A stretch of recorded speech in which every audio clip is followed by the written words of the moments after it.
Welcome, Hinne Hettema, who's doing his presentation on Welcome to the After Hack Party, Detecting and Mitigating the Pivot. I won't go too much into the bio, because again, if you want to read up more on our presenters, you can do that through the app. And I'm going to take away if you can give them a welcome in the usual fashion.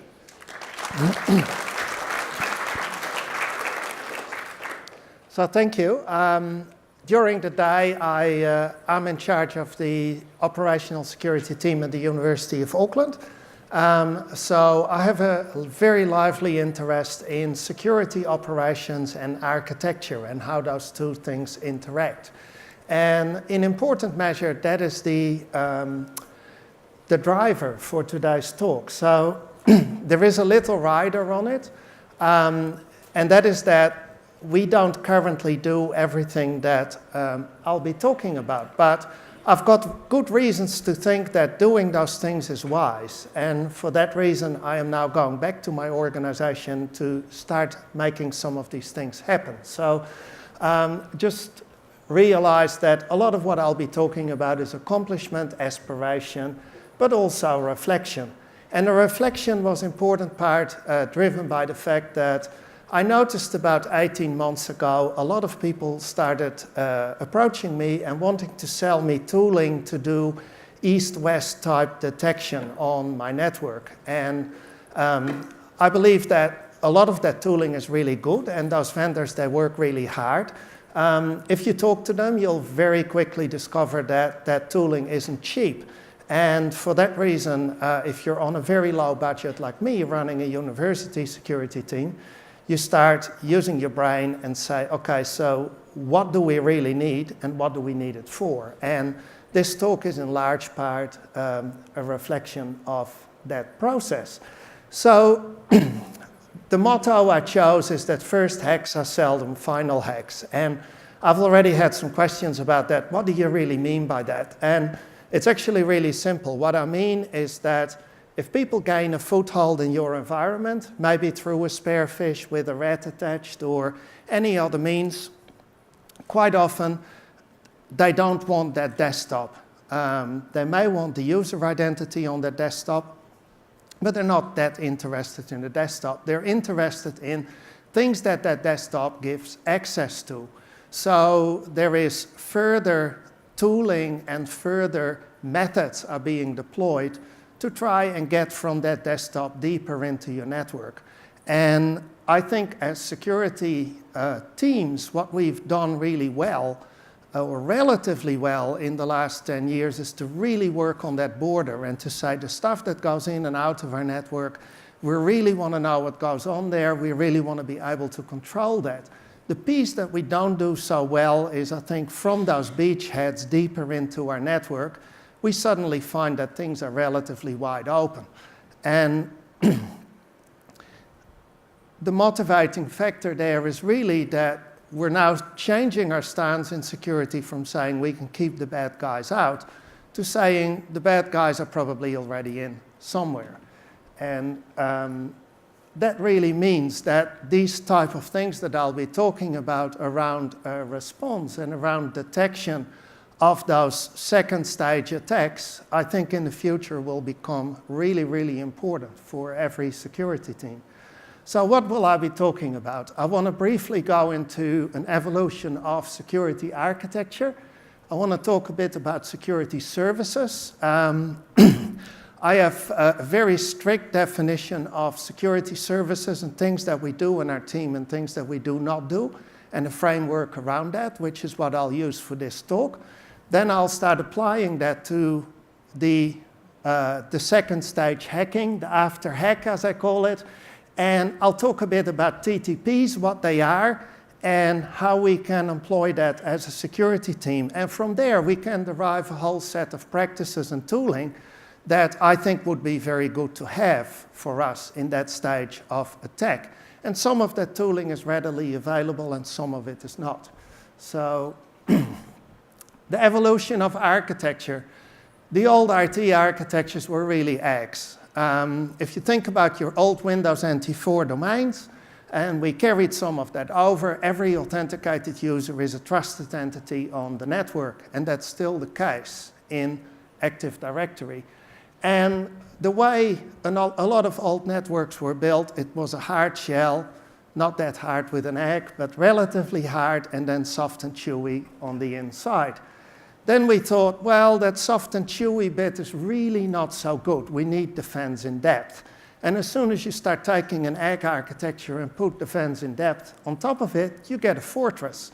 So you start thinking about the portcullis, and actually the very notion of a DMZ came from there. So you start building more and more layers inside that egg. What we're now seeing, I think, with more and more stuff appearing in the cloud, more BYOD, that fortress analogy is now not really working for our networks anymore. And you can probably guess what my next slide would be, and you'd guess wrong. My next slide is not a cloud, it's a honeycomb. Because when I start thinking about our applications in the cloud and what they look like, and some of it hosted locally, some of it in the cloud, it's actually little cells of data that are controlled by our applications. And our IT system probably represents more a beehive with honeycombs in it than a woolly cloud.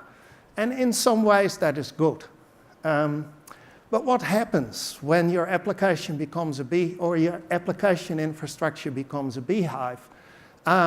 Really, for people that have bees, they know that bees always go to the same hive. There are guard bees that sit in the front and that determine who goes in and who goes out. And they really look at that identity. Are you part of this hive, yes or no? And if you are, you can go into that hive and then you can access the stuff in the honeycombs.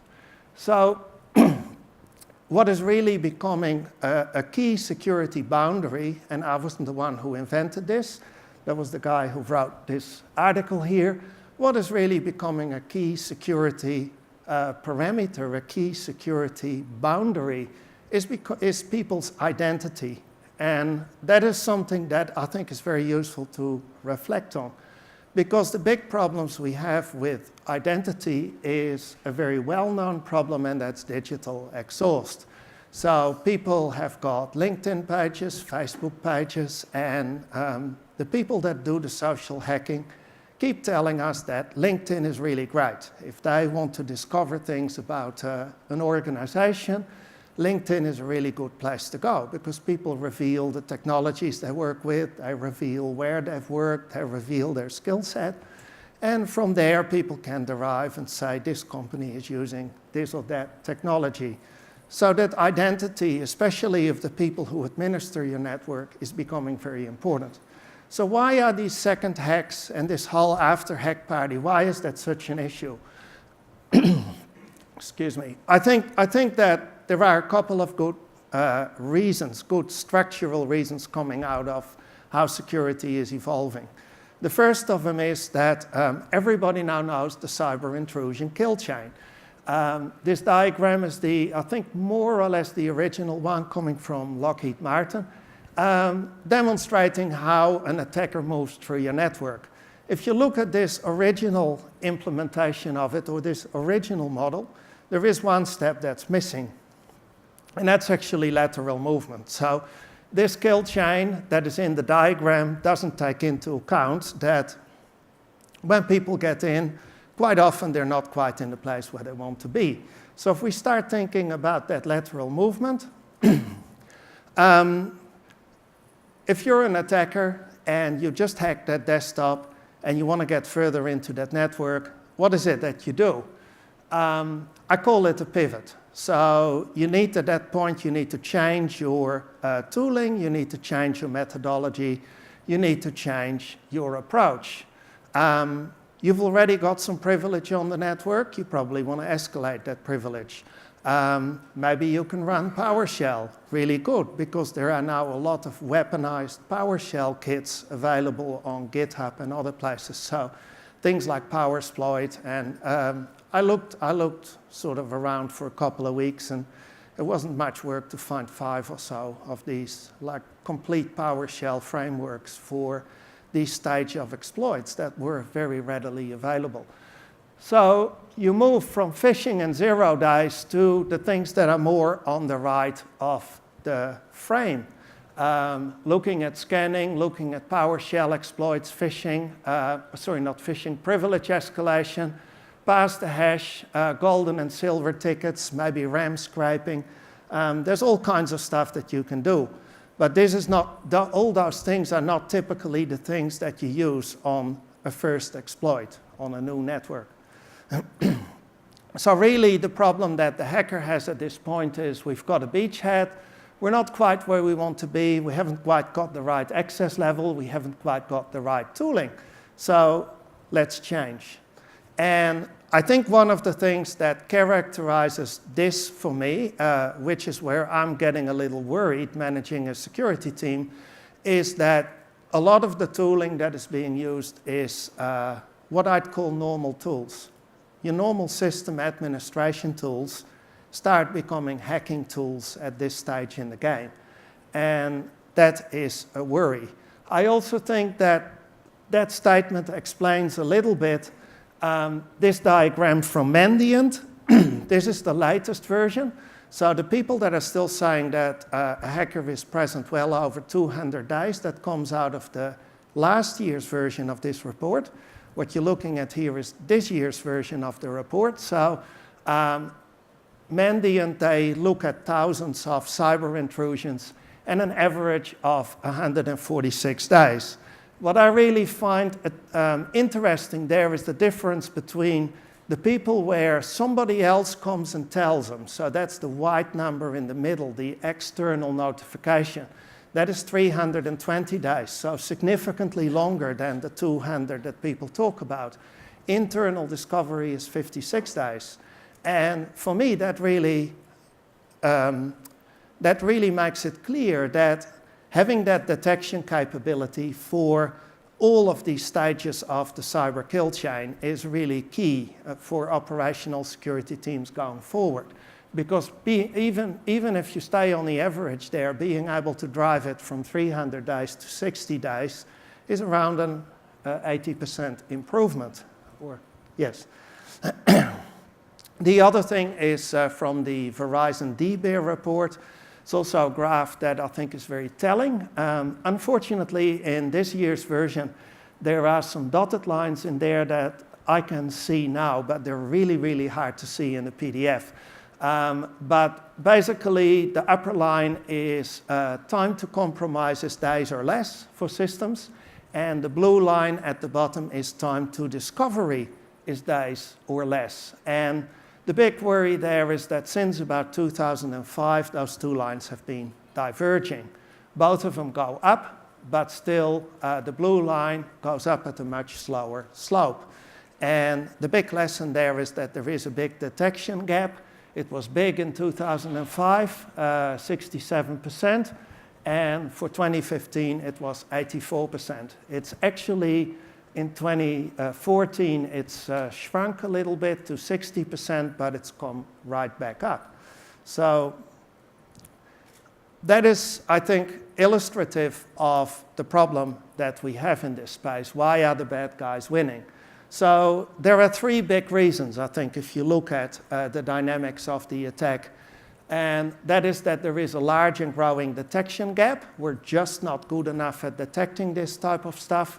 Domains, they tend to fall really quickly. So once somebody is on a desktop, I have seen numbers of 24 to 48 hours, but I couldn't find further substantiation of that, so I haven't put it in the slides.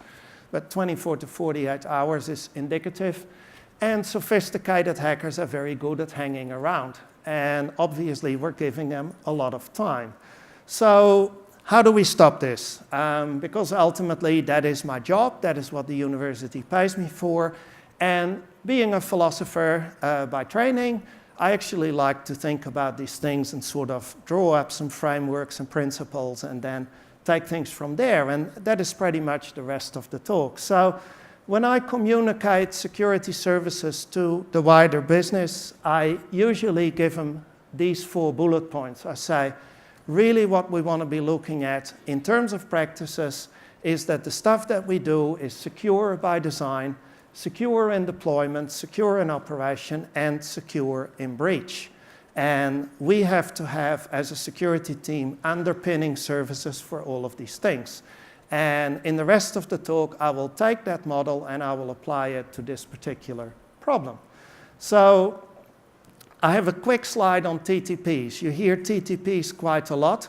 There's actually the blog post at the bottom that I refer to is the best blog post on TTPs that I've ever read, because it's got the real definition. I think it's a little bit the same as with OPSEC. A lot of people use the term in the wrong way, and that's not always good. But basically, the three definitions from the blog post are there. So tactics is really saying, what do we want to achieve, and what means do we have available to us to achieve it? Techniques is really what is in your toolbox, and procedures is really saying, here is a step 1 through to step 8 approach that will apply all those tools to the problem at hand. So if we apply that to this particular problem, what do we come up with? So this is like the high-level picture. So the first thing we do is we say, okay, so we got our four things that we want to build these TTPs for.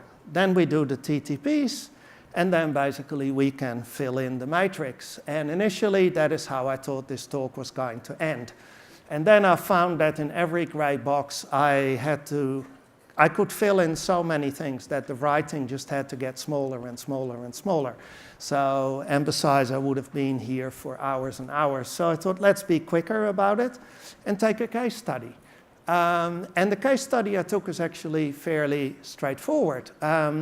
Phineas Fisher hacked the hacking team. And he put a document up on GitHub about 5-6 weeks ago, explaining exactly how he did it. And I read that document, and I think it's a very instructive document for people that are defenders. I mean, with hacking team, I've got very little sympathy for them. I just looked at that and went, it couldn't have happened to a nicer bunch of guys. But, you know, the principles that were actually operative here are also operative in a normal business.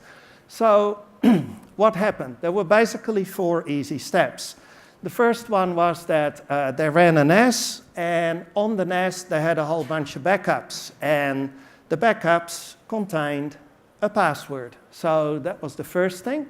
That was actually the password for BASAdmin, and that is the BlackBerry Enterprise server. So I'd be very surprised if they still used BlackBerries, but who knows. So that was the first thing. So with that, you could log on to a domain controller, and you get the password hashes, you do significant offline cracking, and especially the third one in the line, there were a lot of people making fun of this particular guy.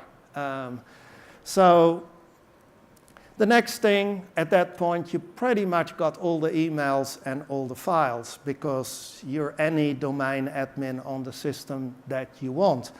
Then what he did is he took one of the domain admin boxes, and he did some further investigation on there, had a remote access tool on it. There was a TrueCrypt archive on there with another password. He just waited until that archive was opened, and that pretty much gave him access to a deeper network where all the source code was. And they ran a vulnerable Nagios on there. If you could log on to that Nagios, you had a remote code execution, and pretty much that was the thing done. That gave access to the GitHub with all the source code.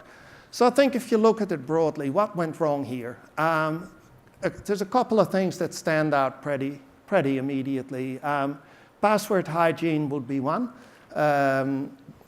You know, there was a password in a backup and probably shouldn't have been there. There were guessable and simple passwords on the network. So that means that these passwords, they fall relatively quickly. If you get the hashes, you do something with Loftcrack or John the Ripper, then you find those passwords pretty quickly. And there was clearly also no detection of things like memory scrapers, Mimikatz. He talks about using Mimikatz and attacking domain controllers with PowerShell and so on. That is done, and none of that was picked up. So with that, we can sort of go through this matrix and apply that a bit to the case at hand, and then say, okay, so how do we build, as an operational team, a set of practices and supporting tooling that helps us to stop this sort of stuff? So I think if you think about the secure by design, the first thing is that you want to understand the risks before something is deployed. And for me, the clear techniques there are twofold. You want to have an architecture practice, which we do in the university, and we want to threat model our solutions, and that is something that we're working on. So with every design that you get for things that go in, you get a defined threat model as part of the design process. And that means that up front, before you've deployed a single thing, you start understanding risks. And I think that is quite important. The other thing that where I'm making moves at the moment is the administration model that we use. So you actually want to start using administration models with provable security properties. And one of the things that I notice, because I teach cybersecurity as well, I teach all my students things like the BIBA model and the Bell LaPadula model. And 2 years ago, I always told them, this is nice to know and very useful, but you'll never use it in practice, because I've never seen anybody use it in practice. And I think we're now starting to see this sort of stuff being used in practice in administration model design. So how your systems are administered is a key component. So some of the models, you can think about a Bell LaPadula model with a movable control, where you don't control up, you can control on the same level or down, subject to access control restrictions.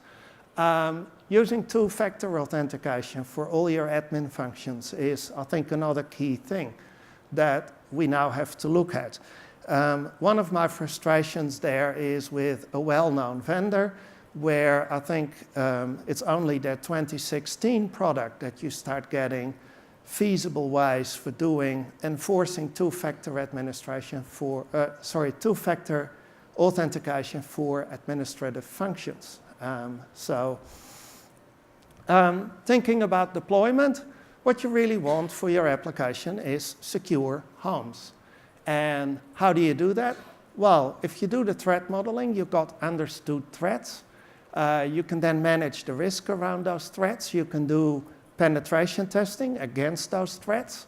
You can also define your environment and say,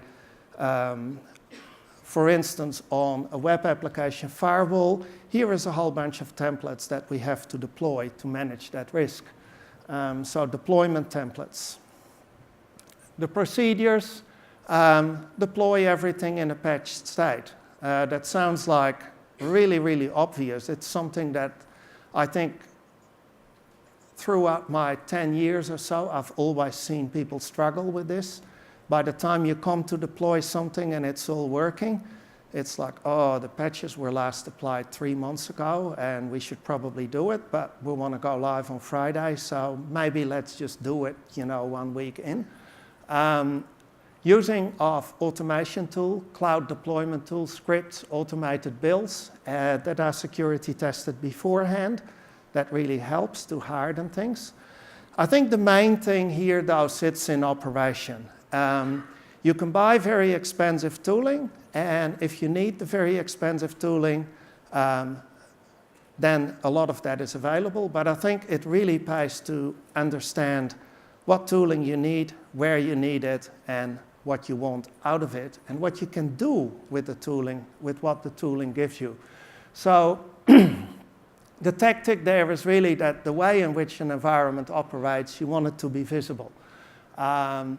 So you want to have east-west sensors, you want to look for file signatures. I think you really focus on a different piece of traffic here as well. So from my perspective, what I want to start looking at this layer is AD traffic, SQL traffic, file traffic, things that look like PowerShell. baselining of traffic. So if big data transfers suddenly happen at strange times of the day, you do want to know about it. And I think this is really where the tooling comes in. But it's also the tooling that you choose is very dependent on the environment that you're on and the questions that you ask of it. There's another note here on administration. Going back to the hacking team case, the obvious is don't have admins without need. And enforce better administration practices. So really, two-factor authentication for administration, from my perspective, should really be standard in a mature environment.